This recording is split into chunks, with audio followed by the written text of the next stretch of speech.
Dia ankafaliana indray no iarabananao any tokantrano manaraka anay tao anatin'ny fandarana mety toetry ny andro hatrany amin'ity takarivany fahenina volana febroary 2024 ity. Atolotranao ary ny mety toetry ny andro ho an'ny 3 andro ho avy. Raha mikasika ny any Andranomasina manokana misy an'ilay fiforonana rivodoza any Andranomasina mikasika ny fizotrany dia tsy dia akasika any Madagasikara izy indrindra moa fa ny amin'ny toetry ny andro ato anatin'ny 3 andro ho avy. Farany andrafitra ny mety toetry ny andro aty amin'ny Madagasikara kosa dia efa manomboka amin'ny toetra tsikelikely manomboka amin'ny faritra avaratra andrefana sy ny tapany avaratry ny nosy sy ny ilany andrefana iny ny talio zany na ny tsiodrivotra avy any tsy avaratra andrefana raha toka ny alazay malefaka izay tsy maro toerana kosa no amaritra ny toetry ny andro amin'ny ineratsinanan'ny afovoantany sy ny ineratsinanan'ny nosy manontolo iny. Hojerentsika avy hatrany ary ny toetry ny andro amin'ny atsipany mifanaraka amin'izay ho an'ny maraina dia mbola ahitana orana tandrivon-drahona aloha ny morotsiraky ny faritra Sofia torak' izany ihany koa andrahona mety arahana orana tandrivon-drahona ny morotsiraky ny faritra Melaky sy amin'iny moron'ny faritra Menabe iny fa ny faritra sisa kosa dia ombaina tanteraka.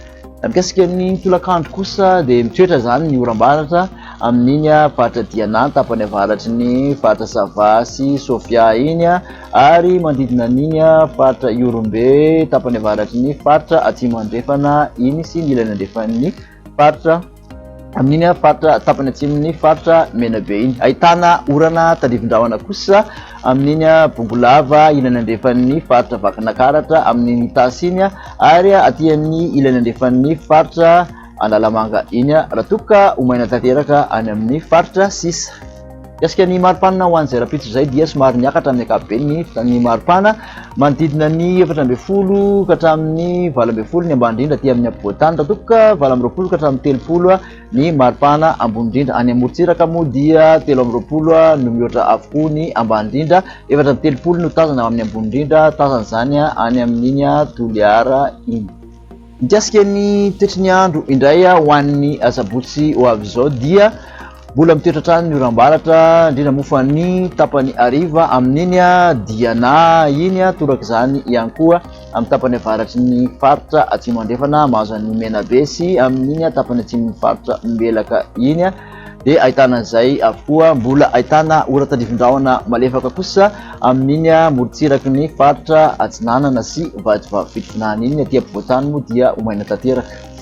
Mbola mitohy izay ho an'ny fiakaran'ny maripana ho an'ny sabotsy izay dia mahatratra hatramin'ny 20 ka hatramin'ny 20 amin'iny faritra afovoantany manontolo iny. 30 no mihoatra hatrany ny maripana ambany indrindra any amin'ny morotsiraka, 530 moa ny ambony indrindra tazana ho amin'izay sabotsy izay dia mbola any amin'iny Toliara iny ihany, 430 kosa any amin'iny Mahajanga iny.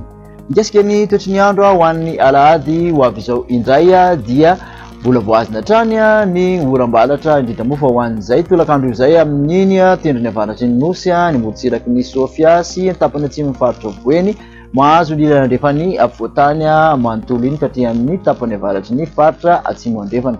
Ahitana orana malefaka ny morotsiraky ny faritra Analanjirofo somary andrahona Vadivava Fitonany raha toka omaina tanteraka any amin'ny faritra sisa. Any maripana voavinavina moa dia tsy nahitana fivana firy raha ampitahana amin'ny sabotsy izany hoe manodidina ny 12 ka hatramin'ny 20 ny aty amin'ny faritra afovoantany, 30 no mihoatra hatrany ny any amorotsiraka rehetrarehetra, manodidina ny 30 ka hatramin'ny 430 ny ambony indrindra any amin'iny ilany andrefan'ny nosy iny ka hatraty amin'iny Mahajanga iny. Dia izay no toetry ny andro afaka natotranao indray tamin'ity andro anio ity. Makasitraka anao nanaraka izany hatramin'ny farany amin'ny manaraka indray. Veloma to.